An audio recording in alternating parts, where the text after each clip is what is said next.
Hello everyone, and welcome to another episode of the ScreenShot, the show where we have raw and unfiltered conversations about issues that we face as young people of Zimbabwe.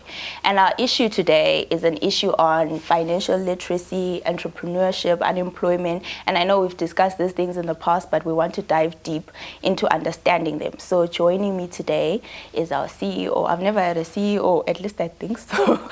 I've never had a CEO here in the studio, so I'm very excited. CEO of Raysun Capital, and I'm going to let him tell us a bit more about himself and the things that they do in their company. So over to you, Mr. Thank you very much, Melinda. My name is Brian Munyawarara. I'm 29 years old. I'm the CEO of Raysun Capital. Our business is a financial services company providing short-term credit to individuals and small businesses.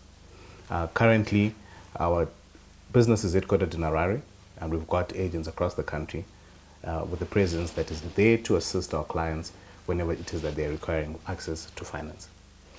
Okay, welcome to the ScreenShot, Brian. Thank you very much. Okay, Brian, so I know that you were on a tour, like a university tertiary tour, if I might say, and you were talking about demystifying money. You know, for someone out there who doesn't even understand what the term demystifying money, can you tell us more what it is? Well, in short, really, Melinda, demystifying money is trying to clarify things that are surrounding money. Because at times from our business, we've realized that money is almost like a mystery to people. People do not understand. People have got access to money, some do not. But it always seems like the issues are complicated for them. So really what this demystifying money tour was, its primary aim was to educate, equip, and also bring forth knowledge to tertiary students, whilst at the same time empowering small businesses that are still starting or in the growth stage of their businesses about issues surrounding money, what money is, how you can take control of the money that you're earning. And even if you're not earning, how then do you begin to earn money? Because you find that most people either have got access to the money or they do not have access to the money. And because of that, they end up in a place where they're consistently circling around one mountain because of issues that they're facing that have been caused by this money.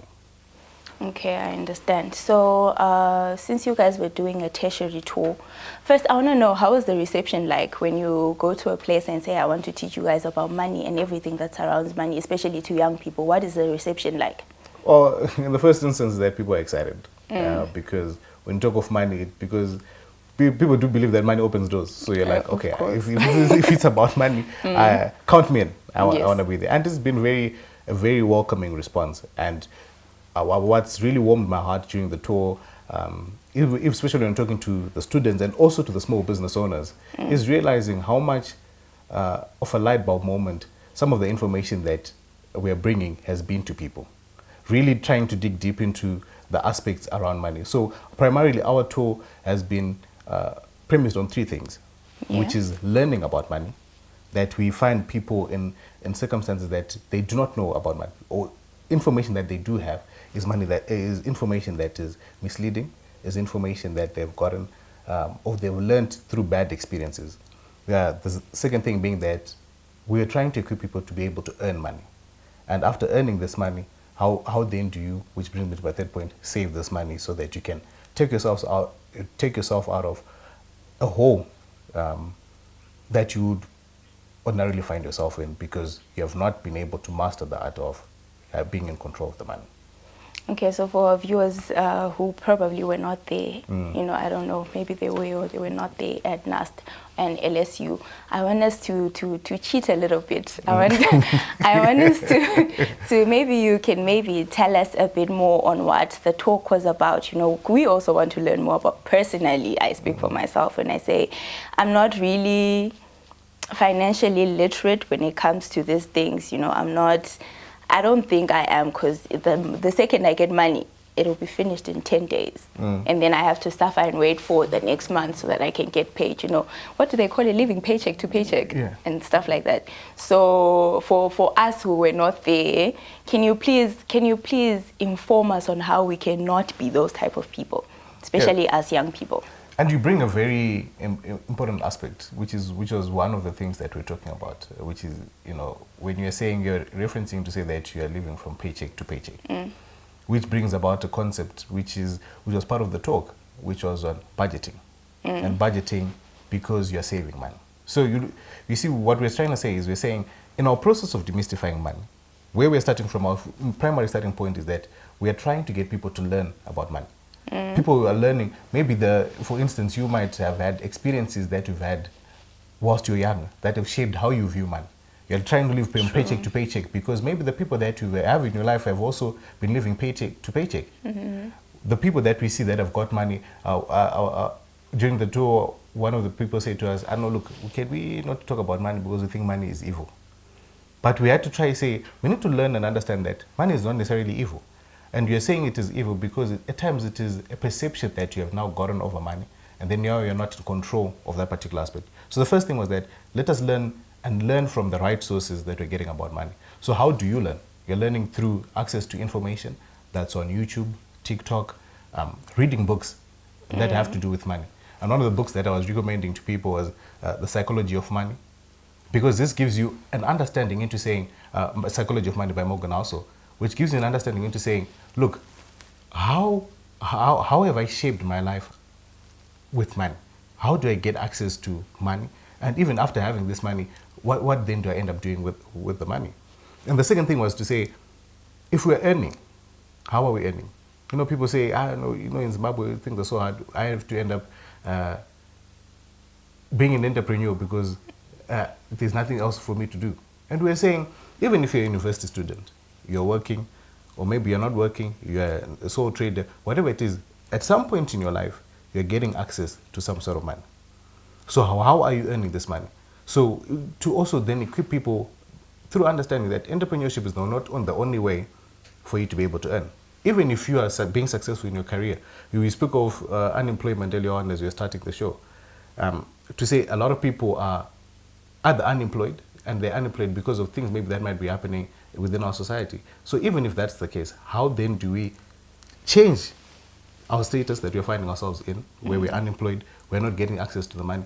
How then do I begin to earn this money? So it's either you're buying and selling, you're getting access to finance, and which is where we come in as Raysun Capital, where we're saying we are there to also then provide you with the necessary finance that can help bridge the gap for you in whatever area it is that you're looking for in your life. And the last thing was really talking about saving and saying we need to build a culture of saving within our society. And also not only in our society, but individually, starting first by a single person. To say even if you're getting the money, you're living from paycheck to paycheck. But could it be that along the journey, you are miscalculating something?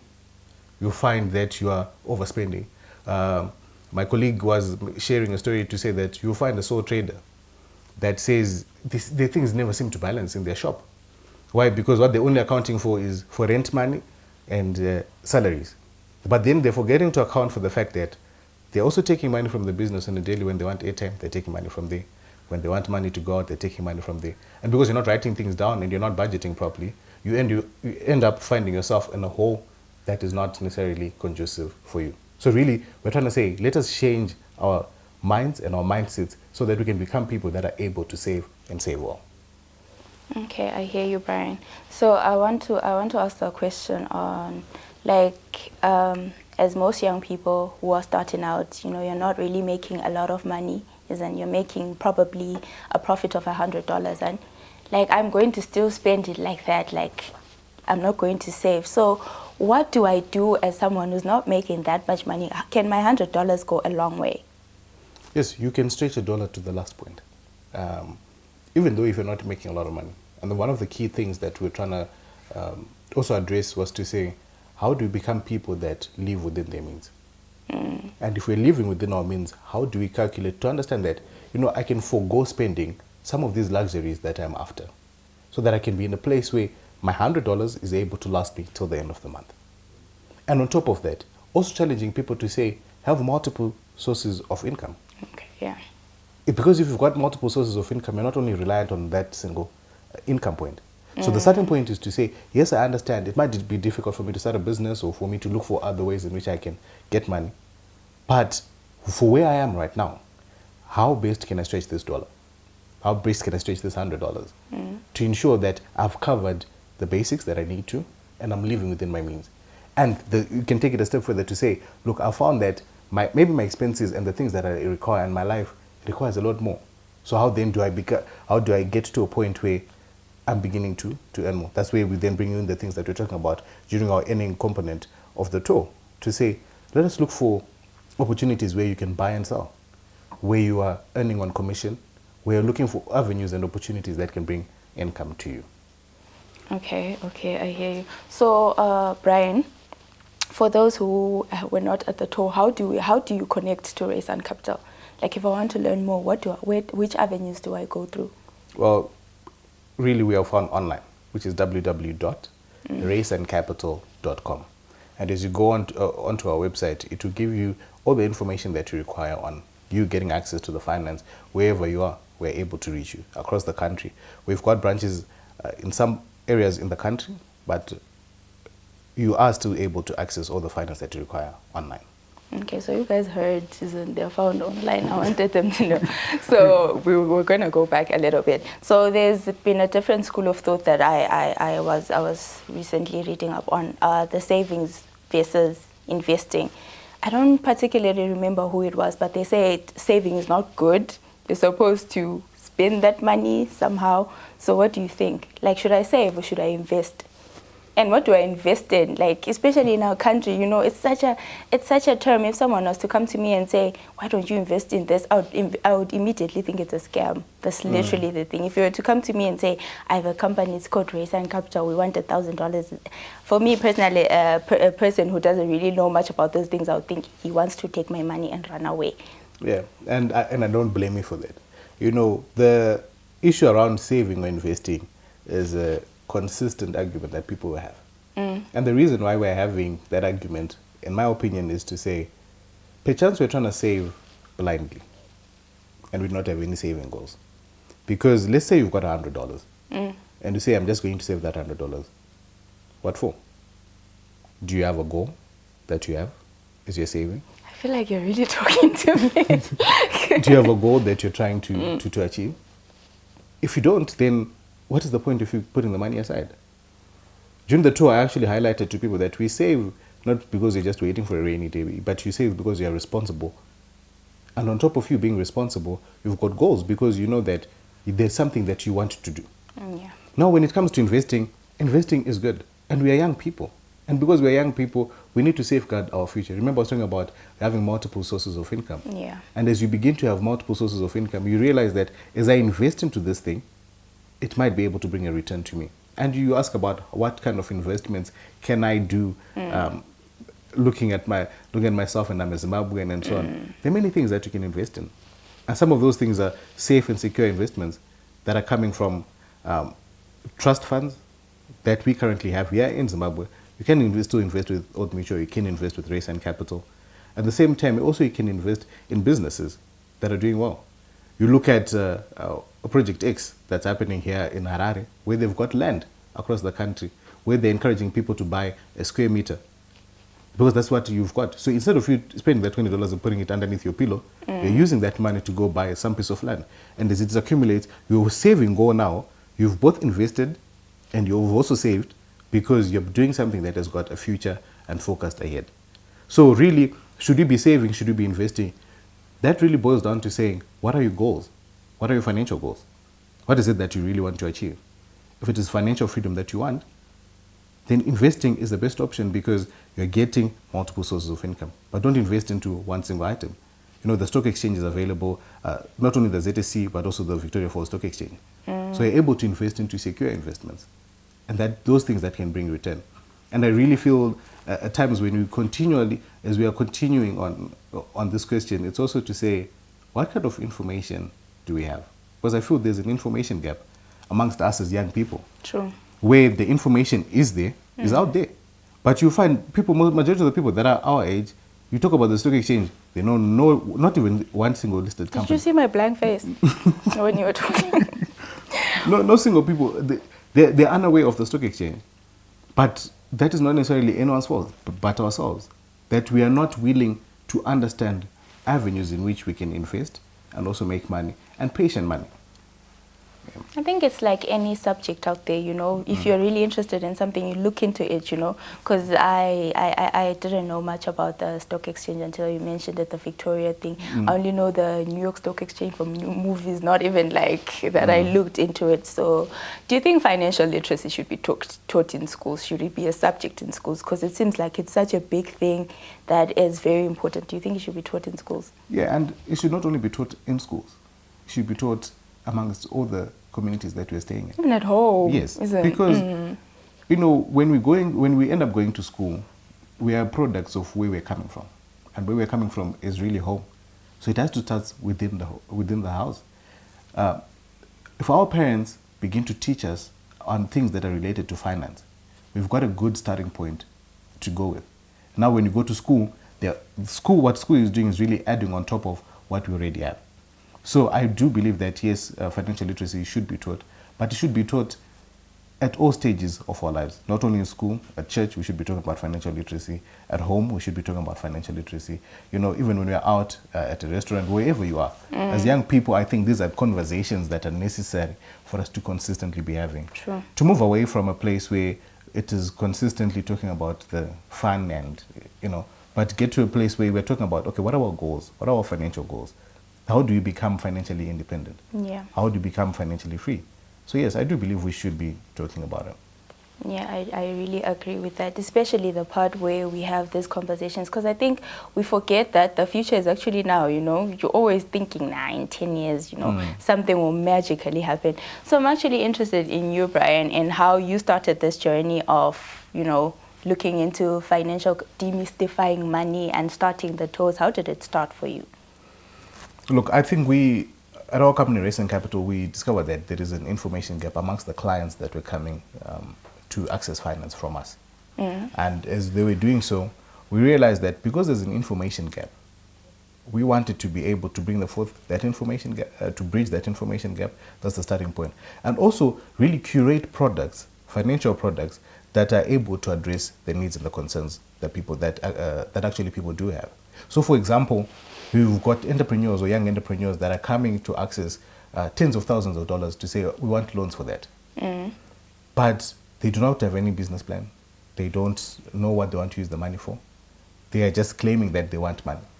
So us coming out to say, look, we're going to be going around the country to demystify money, is to be able to say to the entrepreneur that wants to access money, let us first educate you on responsible lending so that when you get access to finance from us, we are guaranteed that we can walk this journey of growth together with you, whilst you make profit for your business and you grow your business. At the same time, our business continues its mission to provide access to finance, whilst us also turning a profit, which is really where this demystifying money came about. So we're saying, as we go around, we're trying to work in ensuring that the products that we're delivering to people are products that can help them gain financial success. Okay. So I went on your website, right? So there's like a thingy where you put how much money you want. So I was testing it out, you know, for future loans that I might want to do. So, and then it calculates the interest that you're going to get at. So I think that's very interesting on your part. You guys are moving with times, you know. It makes it easier, I think, for you to know your goal and what you're going to do. So, Brian, thank you for coming. Wait, is there anything that you'd want to add? No, because let me let you have your time. Is there anything that you want to add? Look, I think before we close off. We've been chatting about Raysun Capital, the financial services that we're able to provide. Like I said, our website is www.raysuncapital.com.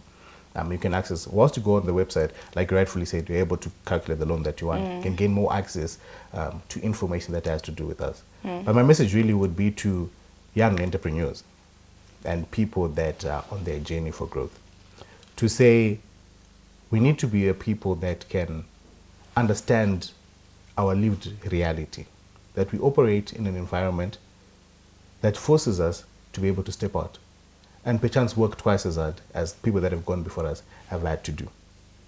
That as we are on this journey, let us gain access to information. Let us not stay in a place where it is consistently, we're circling around a certain mountain. That we are able to move, progress, gain access to information, begin to earn, begin to be people that are championing change through businesses, through quality conversations that we're having amongst young entrepreneurs, things that can really begin to change and really have these conversations. Yes, we might have been here for a limited amount of time, but it's to say, even wherever we are, even to your viewers as well, to say, how do we begin to have quality conversations around money, and not only end at them being conversations, but that translating into action that we can do. So I think that would be my message, to say, let us move away from being docile people, but people of action. So did you hear, move away from being docile people and become people of action? I think I'm going to be one of those people. And maybe one day I can tell you a story on how you helped me like build up my, what's it called? I need to get my financial terms ready for when I'm financially stable. So thank you so much, Brian, for joining us today. And can you give us your social media handles for Raysun Capital so that we can look you guys up? Yeah, so we're found both on Facebook. Facebook is Raysun Capital. On Twitter, Instagram, it's all Raysun Capital. Also on LinkedIn as well. And like I said, our website is the best place for you to be on, which is www.raysuncapital.com. All right, thank you for coming on the show. Thank you. And everyone at home, I hope that you learned something important today and you can build up your financial portfolio. I think I'm saying it right, I'm not really sure. But please leave a comment for Brian so that he knows that you guys watched and you listened to what he's saying. You never know, it might change your life. So until next week, bye.